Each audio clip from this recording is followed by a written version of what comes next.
ओम शांति। आज 24 जून 2021 के मातेश्वरी जी के मधुर महावाक्य है। आज का दिन प्रजापिता ब्रह्मा कुमारी ईश्वर विश्वविद्यालय के इतिहास में एक ऐसा दिन है जिस दिन मातेश्वरी जी ने अपनी भौतिक देह का त्याग किया, संपूर्णता को प्राप्त किया। बाल्यकाल से जब आप ईश्वरीय ज्ञान में आए तो आपका नाम राधे था। ओम मंडली में आने के कारण ओम राधे नाम से जाने लगे। सब प्यार से ओम राधे के नाम से बुलाते थे। परम पिता परमात्मा ने ब्रह्मा के द्वारा ज्ञान देकर माताओं की संभाल के लिए आपको नियुक्त किया तो सब प्यार से आपको मम्मा कहते थे। आपकी मुख्य विशेषता थी कि बाबा के महावाक्यों को आप बहुत सहज करके समझाते थे। बाबा की मुरली को इतना सहजता से, स्पष्टता से समझाते कि सबको बाबा की बात समझ में आ जाती थी। आपकी बहुत सुंदर विशेषता रही कि आप सदा सबके लिए शुभ चिंतक रहे। कभी किसी के लिए ये सर्टिफिकेट नहीं बनाया कि ये तो बदल ही नहीं सकता। कोई कैसा भी था उसको आपने योग्य बनाया। तपस्या के द्वारा स्वयं प्योरिटी की रॉयल्टी रहे। इतनी अच्छी प्योरिटी की रॉयल्टी थी कि दूर से ही लगता था कि आज तपस्वी आत्मा पधार रही है। जो भी एक बार देखता था, देख करके उसका संबंध बाबा से जुड़ जाता था। आप निर्भयता की भी देवी रही, पवित्रता की देवी रही। ऐसी दिव्य आत्मा को हम सब गॉडली स्टूडेंट्स दिल से कोई ना कोई विशेषता अपनाने का दृढ़ संकल्प करेंगे और उनको दिल से नमन भी करते हैं। शत शत नमन जगदम्बे माँ। हमें भी आप जैसा तीव्र पुरुषार्थी, बाबा की शिक्षाओं को जीवन में लाने वाला धारणा मूर्त, दिव्य मूर्त अवश्य बनना है। आज के महावाक्यों में मातेश्वरी जी ने समर्पण भाव क्या होता है, कर्म बंधनों को कैसे परिवर्तित किया जाता है, विशेष रूप से समझाया है। सार है, अपने जीवन को श्रेष्ठ बनाने के लिए हम जग से नाते तोड़ दें। गीत चला, छोड़ भी दे जग से नाते। अगर हम जग से नाते ही छोड़ दें तो फिर जग काहे के लिए है। अगर नाते ही तोड़ने की बात है तो फिर ये संबंध बनाया ही क्यों। पति पत्नी, बाप बेटा, राजा प्रजा आदि आदि अनेकानेक जो संबंध हैं, ये सब भगवान ने रचे हैं, ऐसा कहते हैं ना। तो जब भगवान ने रचे हैं तो फिर क्यों कहते हैं छोड़ो। या फिर ये गीत ही रॉन्ग है। भगवान ने कौन सा जग रचा। जग कहो, दुनिया कहो, जो भगवान ने रची वो ऐसी दुनिया थोड़ा ही रची जो छोड़नी पड़े। अभी के जो संबंध हैं वो नहीं रचे। अब इस जग में देखो तुम्हारे नाते कैसे हो गए। कर्मों के कारण तमो प्रधानता में आते आते क्या हो गए। कर्मों के बंधन एक दो को काटते रहते हैं। सभी नाते इस कर्म के हिसाब में तमो प्रधानता में आके एक दो को दुख देते और लेते रहते हैं। भगवान खुद कहते, मैंने तुम्हारे दुख के संबंध नहीं बनाए। मैंने जो तुम्हारा संबंध जोड़ा था वो बंधन नहीं था। मैंने तुम्हारा श्रेष्ठ संबंध जोड़ा था। उसी संबंध में तुम सदा सुखी थे। तुम्हारे सब नाते बहुत स्वच्छ थे। आपके सभी नाते बहुत स्वच्छ थे। इसलिए याद करते हैं, राम राजा राम प्रजा, राम साहूकार है, बसे नगरी जिए दाता, धर्म का उपकार है। उसको कहते ग्रस्त धर्म। धर्म पति, धर्म पत्नी धर्म के नाम से है ना, परंतु अभी वह धर्म का संबंध नहीं है। प्रैक्टिकल वो जीवन नहीं रही। इसलिए बाबा कहते हैं जो तुमने अपना जग बना दिया, उस जग के जो नाते हैं वो बिगड़ गए हैं। मैंने जो जग बनाया था उसमें तुम्हारे नाते कितने अच्छे थे, कितने प्रिय थे, कितना एक दो को सुख देने वाले थे। नाते तो जरूर थे, ऐसे नहीं भगवान ने नाते नहीं रचे, नाते तो थे, लेकिन वो नाते कर्म के बंधन के बिना थे। इसलिए उनको कहा जाता था जीवन मुक्त। जीवन में इस कर्म के बंधन से मुक्त थे, दुख से मुक्त थे, इसलिए उसको कहते थे जीवन मुक्त। अब तुम्हारे नाते जीवन बंध के बन गए, इसलिए कहते हैं अभी उनसे छुटकारा कैसे हो। बाप कहते हैं उससे नाता तोड़ो, एक मेरे से जोड़ो। सबसे नाता तोड़ो, एक मेरे से जोड़ो। ये एक ही लास्ट की जीवन तो मेरे हवाले कर दो। ये लास्ट बर्थ है, 84वां जन्म है, ये जीवन मेरे हवाले करो। मेरे हवाले का मतलब है जैसे स्त्री पति के हवाले, पति स्त्री के हवाले, बाप बेटे के हवाले, बेटा बाप के हवाले। ये तो प्रैक्टिस अच्छी तरह से है ना। मैं कोई तुम्हें नई बात नहीं कहता हूँ। कैसे करें, क्या करें, तुम ये भी प्रश्न पूछ नहीं सकते हो। तुम अपनी जीवन एक दो के प्रति देते आए, क्या तुम अपने बच्चों के प्रति अपने जीवन नहीं दे बैठे हो? अपना तन मन धन जो कुछ है तुम उनके प्रति तो बना के बैठे हो ना। अपना अपना तो करते हो ना, सारी जीवन उनके प्रति लगा देते हो। तो मैं तुम्हें कोई नई बात थोड़ा ही कहता हूँ कि ये सब मेरे हवाले कर दो। जैसे अभी तक एक दो में करते आए हो, ऐसे अब कहता हूँ तुम मेरे बनो, फिर मेरा बनकर उसे ट्रस्टी बन के संभालो। पहले मेरे बन जाओ, फिर अपना सब कुछ ट्रस्टी होकर संभालो। तुम भक्ति मार्ग में कहते आए हो भगवान ये सब तेरा, मैं तेरा, परंतु तेरा किया नहीं, सिर्फ ऐसे ही कहा कि तेरा, तेरा भी मेरा, मेरा भी मेरा, ऐसे ही सब करते थे। लेकिन अब वो ठगी तो नहीं चलेगी ना। तेरा भी मेरा तो मेरा भी मेरा नहीं, अब ये तेरा मेरा खत्म करना पड़ेगा। अब मैं तेरा, उसमें सब आ गया, बस मैं तेरा। बाकी ऐसे थोड़ा ही कि उनका भी मेरा, अपना भी मेरा, ऐसे ठगी करने का क्या फ़ायदा?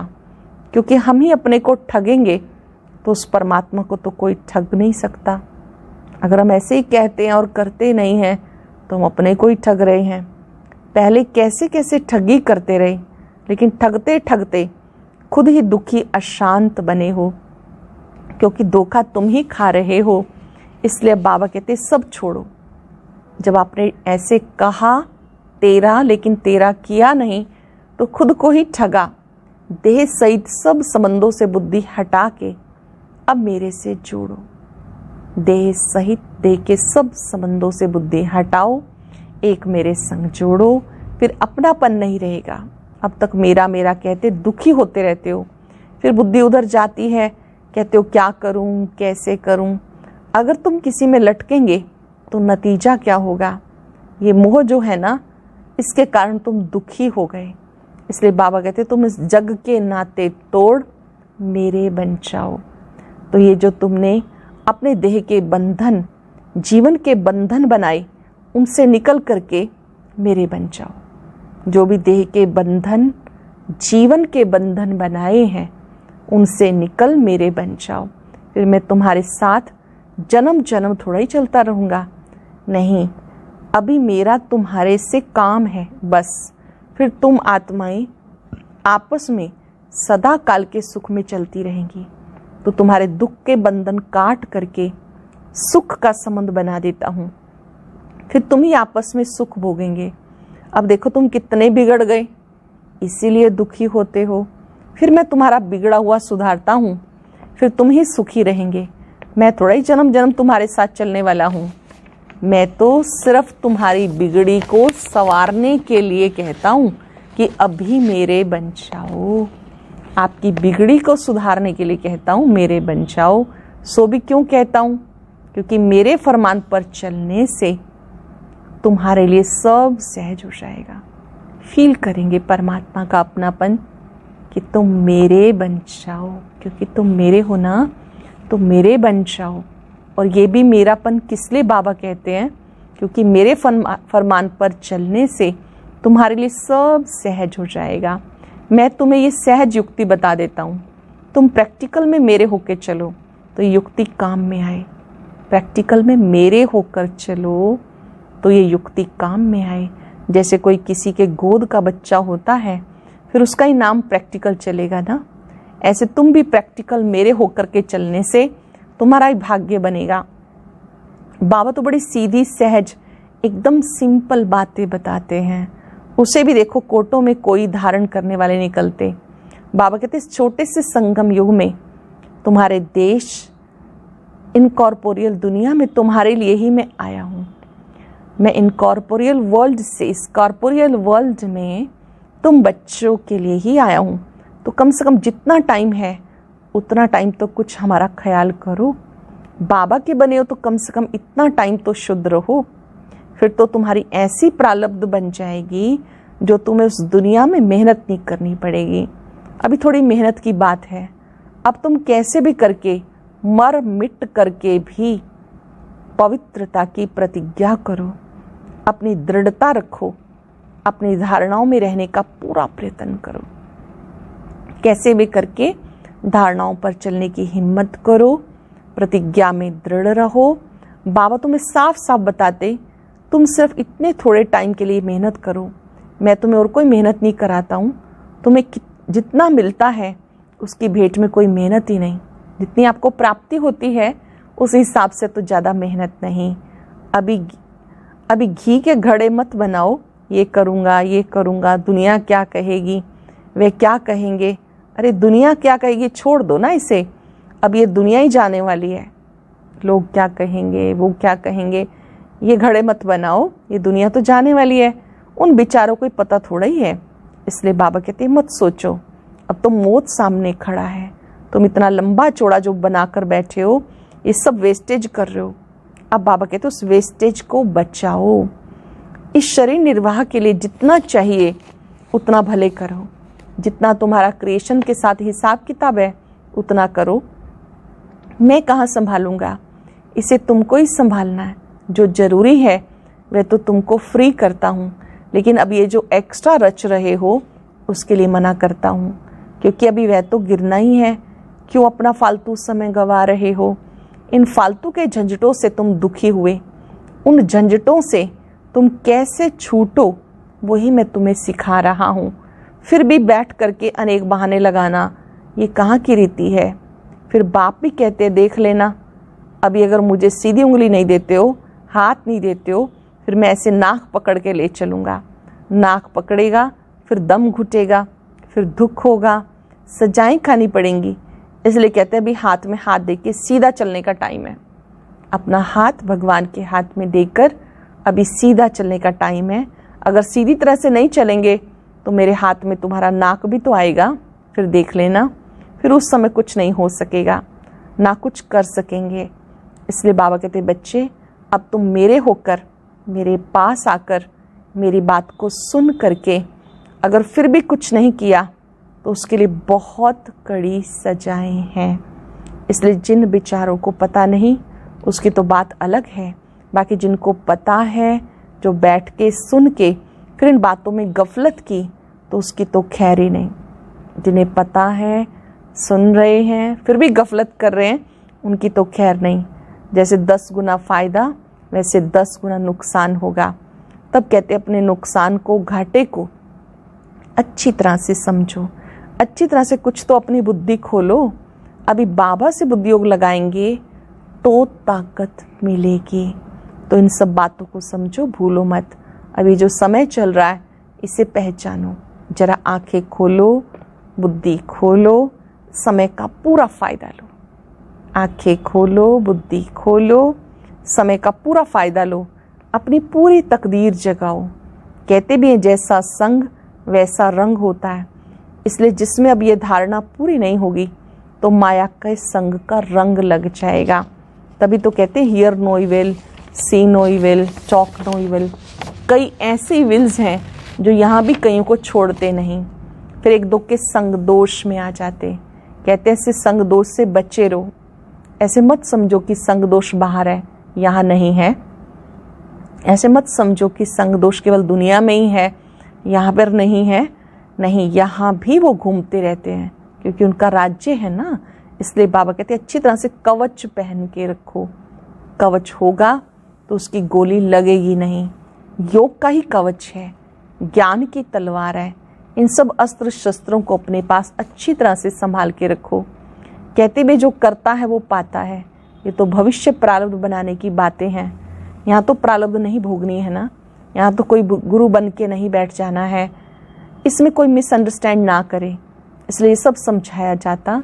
तो ये सब बातें ध्यान में रखकर अपने को सेफ रखना है। ये बातें अच्छे से अटेंशन पर रखें, अपने को सेफ रखना है। यहाँ कोई खर्चे आदि की बात नहीं होनी चाहिए।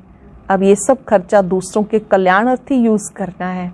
एक एक पाई सब इस कार्य में लगानी है, ईश्वरीय सेवा के लिए लगानी है। पाई पाई यज्ञ सेवा में अनेक आत्माओं के कल्याण के लिए लगानी है।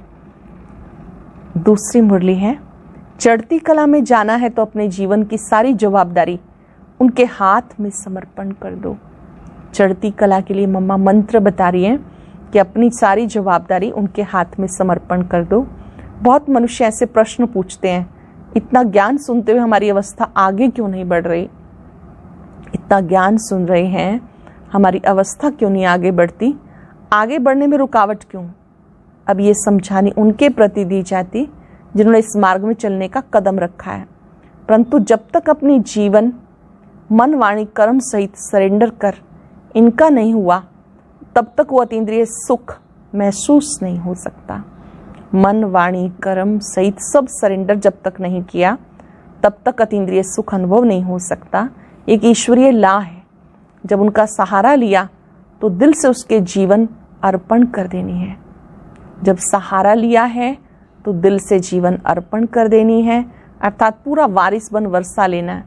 तो इस नशे में रहने से उस अवस्था में उल्लास भर जाता है। फिर ज्ञान की धारणा होने से औरों को आप समान बनाने की ताकत आएगी। बाकी ऐसे नहीं समझना कि मानसिक रूप से हम अर्पण हो चुके हैं, नहीं, ये तो अपने को ठगना है। जब बाबा प्रैक्टिकल में आया है तो बच्चा भी प्रैक्टिकल में बनो। फिर बाबा उनकी जन्म पत्री को जान कैसे भी डायरेक्शन दे के चलाएं। उसमें पहले घुटका आएगा, परंतु अंत में समझेंगे कि इसमें हमारी चढ़ती कला है। तो अपने जीवन की सारी जवाबदारी उनके हाथ में समर्पण कर देनी है। बाकी गुरु पिछाड़ी गुरु बन कोई उनकी गद्दी पर नहीं बैठना। अब इन सब बातों को बुद्धि में रखो, तब अवस्था ऊंची जा सकती है। अगर ऊंच नहीं चढ़ते तो जरूर अपनी दिल अथवा धारणा में कोई कालापन है। अगर ऊंचाई का चढ़ती कला का अनुभव नहीं हो रहा तो जरूर कहीं कोई धारणाओं में कमी है, कोई कालापन है। अच्छा, मीठे मीठे बच्चों को याद प्यार, गुड मॉर्निंग। रूहानी बच्चों की, रूहानी बाप दादा को, जगदम्बा माँ को नमस्ते, गुड मॉर्निंग। शुक्रिया बाबा, शुक्रिया जगदम्बा माँ, मीठी मुरली सुनाने के लिए आपका बहुत बहुत शुक्रिया। आज का वरदान है, अपने श्रेष्ठ स्वरूप व श्रेष्ठ नशे में स्थित रहे, अलौकिकता का अनुभव कराने वाले अंतर्मुखी भव। अपने श्रेष्ठ स्वरूप व श्रेष्ठ नशे में स्थित रहे, अलौकिकता का अनुभव कराने वाले अंतर्मुखी भव। जैसे सितारों के संगठन में विशेष सितारों की चमक दूर से न्यारी प्यारी लगती है, ऐसे आप सितारे साधारण आत्माओं के बीच में एक विशेष आत्मा दिखाई दो। साधारण रूप में होते असाधारण व अलौकिक स्थिति हो तो संगठन के बीच में अल्लाह लोग दिखाई पड़ेंगे। इसके लिए अंतर्मुखी बनकर फिर बाह्य मुक्ता में आओ। सदा अपने श्रेष्ठ स्वरूप व नशे में स्थित रहकर नॉलेजफुल के साथ पावरफुल बन के नॉलेज दो। नॉलेजफुल के साथ साथ पावरफुल बन के नॉलेज दो, तब अनेक आत्माओं को अनुभवी बना सकेंगे। नॉलेज के साथ पावर भी होगी तो अनेकों को अनुभवी बना सकेंगे। स्लोगन है, रावण की जायदाद साथ में रख ली तो दिल में दिलाराम ठहर नहीं सकता। बाबा को दिल में बिठाना है तो रावण की जायदाद को नहीं रखना। रावण की जायदाद काम, क्रोध, लोभ, मोह, अहंकार, मैं, मेरापन, अगर इन्हें रखेंगे तो बाबा साथ में नहीं बैठ सकता। आज मम्मा डे पर हम सब विशेष ध्यान रखेंगे कि मैंने अपने आप को बाबा के हवाले कर दिया है। अपने आप को बाबा के हवाले करना अर्थात उनका प्रैक्टिकल में बच्चा बन जाना। अब मुझे वही करना है जो बाबा को अच्छा लगता है। बाबा के स्वरूप को सामने रखते याद करें, मैं बाबा का हूं, बाबा मेरे हैं। अब मेरी जीवन नैया बाबा के हवाले है।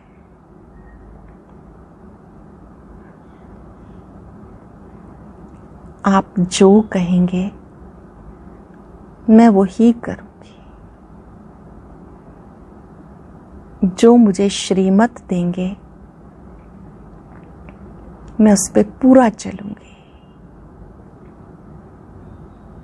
महसूस करें, मैंने बाबा को अपने दिल तख्त पे बिठाया है।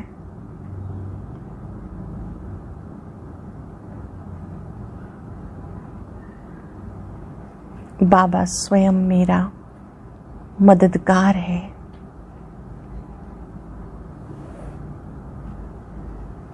जहां बाप है वहां रावण नहीं हो सकता। ज्योति बिंदु बाबा के स्वरूप को देखते फील करें, मैंने बाबा को अपने दिल तख्त पे बिठाया है।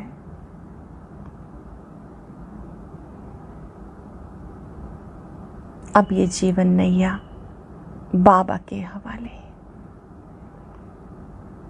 शुक्रिया बाबा, शुक्रिया। ओम शांति। अदृश्य है फूल चक्षु तो देखो, अस्तित्व उनका महसूस होगा। अदृश्य है फूल चक्षु तो देखो, अस्तित्व उनका महसूस होगा। मिल लो उनको ब्रह्मा तन में,